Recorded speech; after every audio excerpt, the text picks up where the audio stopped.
নিষিদ্ধ কাশি syrup Phensedyl বাজেয়াপ্ত করা নিয়ে সীমান্তরক্ষী বাহিনী ও রাজ্য পুলিশের মধ্যে বচসা ও হাতাহাতির পরিস্থিতি তৈরি হয় নদিয়ার চাপড়া থানার সীমানগর এলাকায়। পুলিশের কাছে আগে থেকেই খবর ছিল কাশি সিরাপ পাচার করবে চোরাচালানকারীরা। এরপর মঙ্গলবার সন্ধ্যায় পুলিশের কাছে খবর আসে চাপড়ার সীমানগর বিএসএফ ক্যাম্পের কাছে কৃষ্ণনগর করিমপুর রাজ্য সড়কের পাশে বেশ কিছু বাক্স পড়ে আছে। সেই খবর পাওয়া মাত্র পুলিশ সেখানে পৌঁছলে একজন বিএসএফ জওয়ানকে দাঁড়িয়ে থাকতে দেখেন। পাচারকারী সন্দেহে পুলিশ তাকে আটক করে ওই বাক্সগুলিকে বাজেয়াপ্ত করে। সেই সময় আরও বিএসএফ জওয়ানরা উপস্থিত হন। এরপরে এই ঘটনায় দুপক্ষের মধ্যে বাদানুবাদ ও ধস্তাধস্তি হয়। বিএসএফ জওয়ানরাই পুলিশকে মারধর করে বলে অভিযোগ করেন স্থানীয়রা।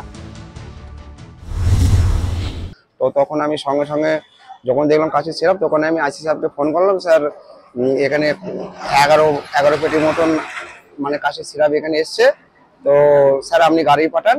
তো আইসি সাহেব এসেছে, আইসি সাহেব আসেনি, উনি ফোর্স পাঠিয়েছে, মানে আমাদের প্রশাসন পাঠিয়েছে। পাঠানোর পরে প্রশাসনের গাড়ি এসছে, গাড়ি আসার পরে মাল গাড়িতে ওঠানো হয়ে গেছে। সেই মাল আমাদের 32 ব্যাটালিয়নের বিএসএফ সিও উনি এসে আমাদের একটা পুলিশ অফিসারকে মানে হেড করে, তারপরে যত ওদের সব জওয়ান ছিল সবাই মিলে সবাইকে মারধর করেছে এবং এখানে মানে প্রচুর মারপিট হয়েছে। আর প্রশাসন না হলে 8-10 জনকে মারধর করেছে। কেন্দ্রীয় রাজ্য বাহিনীর সংঘর্ষে আহত হন বেশ কয়েকজন পুলিশ কর্মী। তাঁদের মধ্যে রয়েছেন একজন এএসআই, একজন কনস্টেবল, 2 জন হোমগার্ড ও একজন সিভিক ভলেন্টিয়ার। প্রথমে তাদের উদ্ধার করে চাপড়া গ্রামীণ হাসপাতালে নিয়ে যান পুলিশ বাহিনী। প্রাথমিক চিকিৎসার পর ছেড়েও দেওয়া হয় তাদের। ঘটনার খবর পেয়ে পৌঁছন অতিরিক্ত পুলিশ সুপার ও ডিএসপি। ছেড়ে দেওয়া হয় বিএসএফ জওয়ানকে। ওনারা ক্লেম করেন যে ওই ব্যক্তি স্মাগলার নন, উনি ওনাদের লোক আছেন।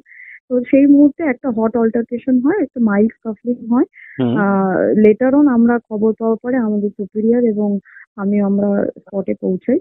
আমাদের সুপিরিয়র অ্যাডিশনাল স্যার ওখানে পৌঁছান। উনি পুরো ম্যাটারটা এনকোয়ারি করেন এবং যাকে ডিটেইন করা হয় তার সাথে কথা বলা হয় এবং লেটার অন আমরা সুপিরিয়র অফিসার যারা রয়েছেন বিএসএফ তাদের সাথে আমরা কথা বলি এবং পুরো ম্যাটারটা তখন আমাদের কাছে ক্লিয়ার হয় যে কোনো একটা জায়গায় আমাদের একটা মিসকমিউনিকেশন হয়েছে এবং সেখান থেকে এই ঘটনাটি এতদূর পৌঁছেছে। এই ঘটনায় উদ্ধার হয়েছে প্রায় 1700 বোতল ফেনসিডিল, যা বিএসএফ ও রাজ্য পুলিশ যৌথভাবে বাজেয়াপ্ত করেছে। News time.